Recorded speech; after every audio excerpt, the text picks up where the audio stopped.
Night தங்குனா ஆள் காலி. மாலை 6 மணிக்கு மேல் நடக்கும் மர்மம். குக்கிராமத்தில் குட்டி பிசாசுகளா?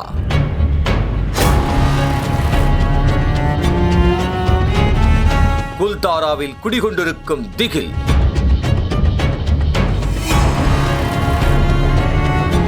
நைட் ஸ்டேக்கு நோ. எச்சரிக்கும் அரசு. நடுங்க வைக்கும் அமானுஷ்ய கிராமம்.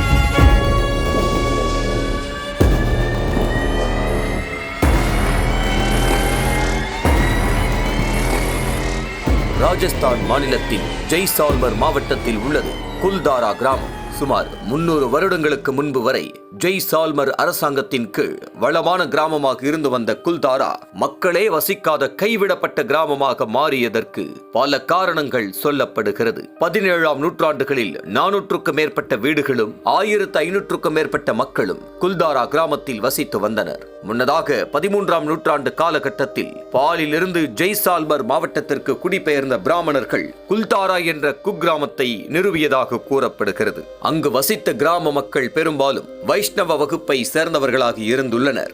அதனை உறுதிப்படுத்தும் வகையில் இன்றளவும் கைவிடப்பட்ட கிராமத்தில் விஷ்ணு, மகாசுரமர்த்தினி சிலைகள் அதிகம் காணப்படுகிறது.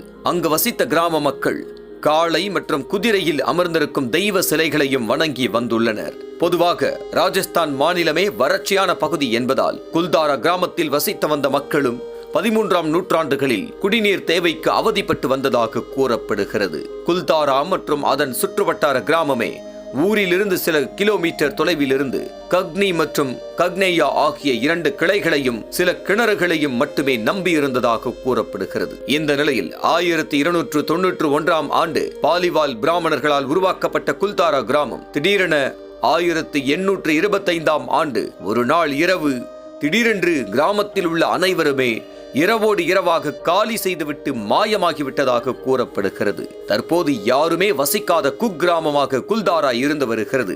இடைப்பட்ட காலத்தில் என்ன நடந்தது? ஒரே இரவில் தான் ஊர் மக்கள் மாயமானார்களா? அதன் பிறகு இரவு நேரங்களில் அமானுஷ்யங்கள் நடமாட்டம் குல்தாரா கிராமத்தில் அதிகம் உள்ளதா? போன்ற கேள்விகளுக்கு பல கதைகள் சொல்லப்படுகின்றன. முதல் செய்தியாக 13ஆம் நூற்றாண்டு காலகட்டத்தில் குல்தாரா கிராமத்தினை ஆட்சி செய்து வந்த கொடுமைக்கார மந்திரியாக இருந்த சலீம் சிங் எனும் ஜவான் தனது ஆட்சி காலத்தில் அதிக வரி வசூலித்ததாகவும் குல்தாரா கிராமத்தின் தலைவர் மகளை விரும்பியதாகவும் கூறப்படுகிறது. குல்தாரா பகுதியில் வசித்து வந்தவர்கள் பெரும்பாலும் புலம்பெயர்ந்த பாலில் பிராமணர்கள் என்பதால் கிராம மக்கள் கலப்பு திருமணத்தை ஆதரிக்கவில்லை என கூறப்படுகிறது. இதனால் கோபமடைந்த ஜவான் தனது காவலர்களை குல்தாராவிற்கு அனுப்பி ஊர் மக்கள் அந்த பெண்ணை காவலர்களிடம் ஒப்படைக்கவும் கட்டளை விடுத்தார். இதை அறிந்த ஊர் மக்கள் வேற்று சமுதாயத்தைச் சேர்ந்த ஒருவனுக்கு ஊர் பெண்ணை திருமணம் செய்து கொடுக்க மனம் இல்லாமல் இரவோடு இரவாக இந்த கிராமத்தில் இனிமேல் யாரும் வசிக்க கூடாது என சாபமிட்டு மொத்தமாக ஊரை விட்டு காலி செய்ததாக ஒரு சம்பவம் சொல்லப்படுகிறது.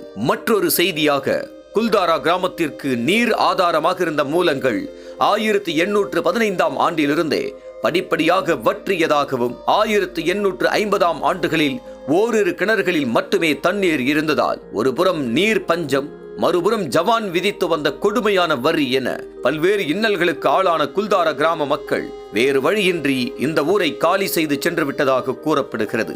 சோசியல் மீடியா பெருக்கத்தால் பல யூடியூபர்களும் இங்கு வந்து பேய் இருப்பதாக கூறி வீடியோ எடுத்து போட நாளடைவில் குல்தாரா என்றாலே பேய் கிராமம் என்ற பெயர் உருவாகிவிட்டது எனவும் சொல்லப்படுகிறது. இப்படி பல காரணங்கள் சொன்னாலும் 2017ஆம் ஆண்டு குல்தாரா குக்கிராமத்தினில் ஏபி ராய் என்பவர் மேற்கொண்ட ஆய்வில் பல திடுக்கிடும் தகவல்கள் தெரிய வந்தன. அதில் அழிந்த கட்டடங்களின் அமைப்பை வைத்து பார்க்கும்போது அவற்றில் பூகம்பம் போன்ற இயற்கை பேரழிவுகள் மூலம் ஏற்படும் தாக்கம் வீட்டு கூரைகள், தூண்கள் போன்றவற்றில் காணப்படுவது கண்டுபிடிக்கப்பட்டுள்ளது. ஆனால் இந்த பாதிப்புகள் அனைத்தும் காலநிலை மாற்றம் அல்லது கட்டட அரிப்பு போன்றவற்றால் ஏற்படும் வாய்ப்பில்லை என்ற அதிர்ச்சி தகவலும் தெரிய வந்திருக்கிறது.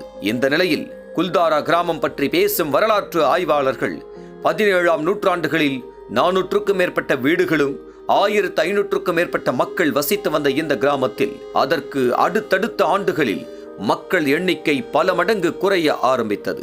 19ஆம் நூற்றாண்டின் ஆரம்பத்தில் மக்கள் எண்ணிக்கை 800ஆக இருந்திருக்கிறது. 19ஆம் நூற்றாண்டின் இறுதியில் இங்கு வெறும் 37 பேர் மட்டுமே வசித்து வந்ததாக வரலாற்று தகவல்கள் மூலம் அறியப்படுகிறது.